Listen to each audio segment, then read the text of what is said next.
Have you ever had a conversation with someone and felt like they weren't real?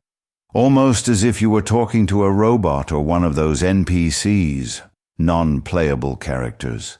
Or have you seen people rioting and destroying businesses without fully understanding why? Mobs breaking into stores and stealing? Churchgoers moving in perfect sync as they sing? Crowds at Taylor Swift concerts chanting in unison? Or religious followers who are 100% convinced they were born into the one true religion and never questioning it? Today, we're going to talk about NPCs, the non-playable characters of reality. Who are they? Why were they created? How do you recognize them? And most importantly, are you one of them?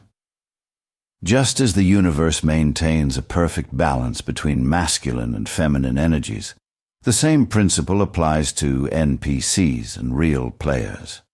There will always be a 50-50 ratio of players to NPCs, ensuring the system remains stable.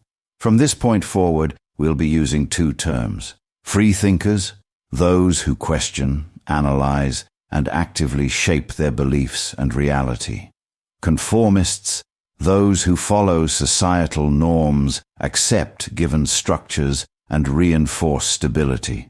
Freethinkers aren't better than conformists, just as leaders aren't better than followers. Both play essential roles in keeping reality balanced. Now that we're clear on the terms, let's move forward. How to tell if someone is a conformist or a freethinker? While there is no absolute test, here are some signs. Free thinkers. They have the ability to self-reflect and critically think. They recognize patterns, synchronicities, and how reality mirrors their energy. They are aware of the game's mechanics. They possess free will and are capable of evolution, meaning they can break patterns, change beliefs, and shift their reality. They are curious, open to being wrong, and constantly evolving. They can hold multiple perspectives at once. They influence reality instead of being influenced by it. They notice contradictions and inconsistencies in doctrines from an early age. Conformists.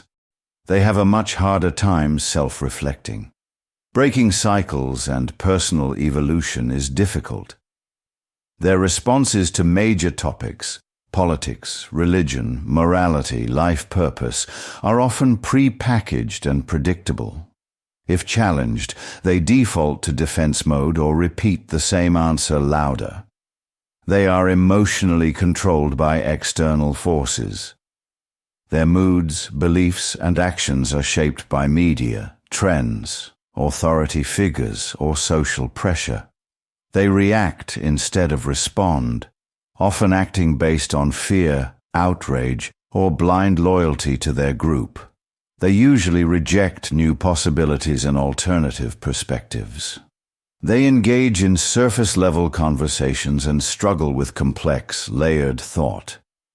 Unlearning is difficult for them. New information that contradicts their programming is often instantly rejected.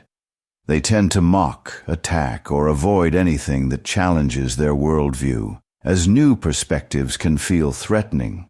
Conformists criticize others for the very things they do themselves and have difficult recognizing their own hypocrisy. They justify their own flaws while condemning them in others. Conformists are not broken, lesser, or malfunctioning. They are not inferior. They simply serve a different function within the system.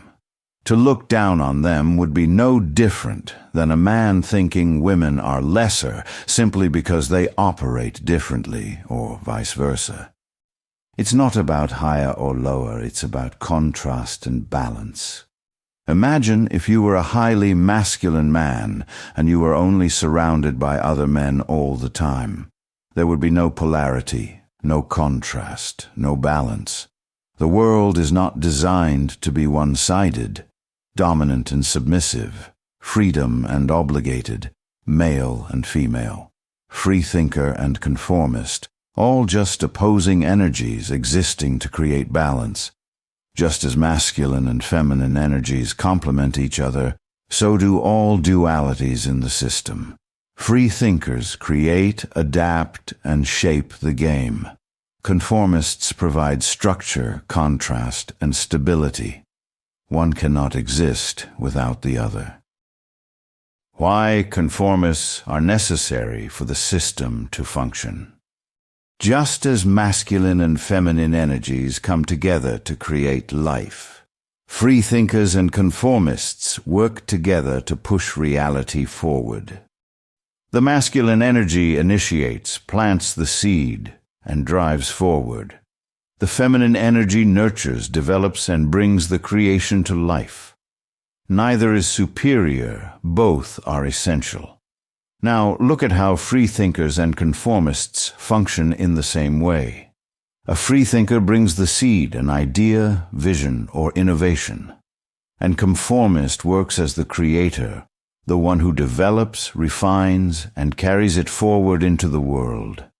Together they push civilization forward. Conformists are creators too, just in a different way.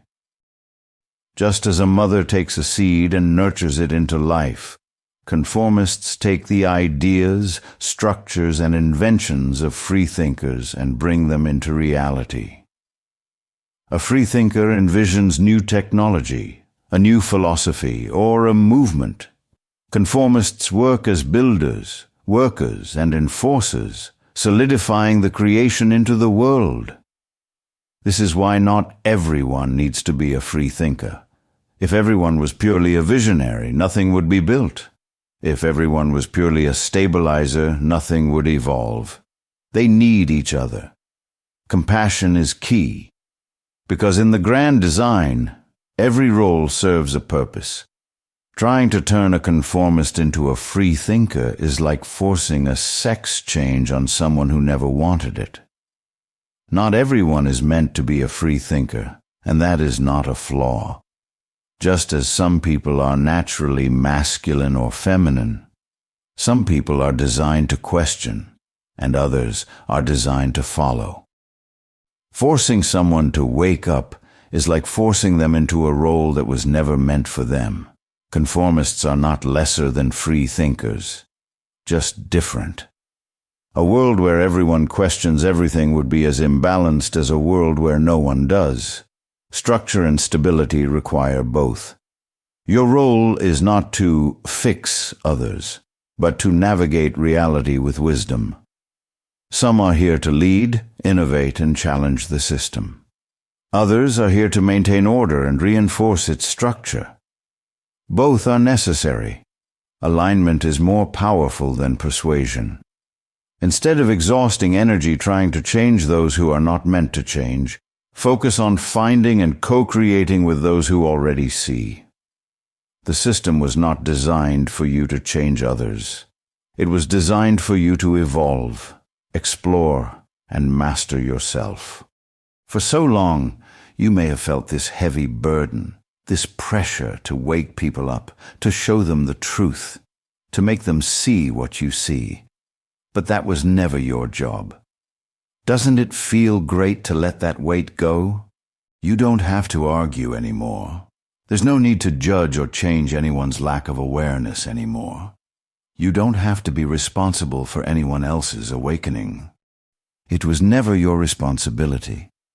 And now that you've let that go, you are free. Free to explore, create, and build instead of being stuck in endless debates with people who were never meant to see beyond their programming. Instead of trying to wake others up, focus on elevating yourself, because the more you evolve, the more your reality evolves with you. You don't need to fix the world. You just need to master your place within it. So take a breath. Let go of the fight. Step into your power.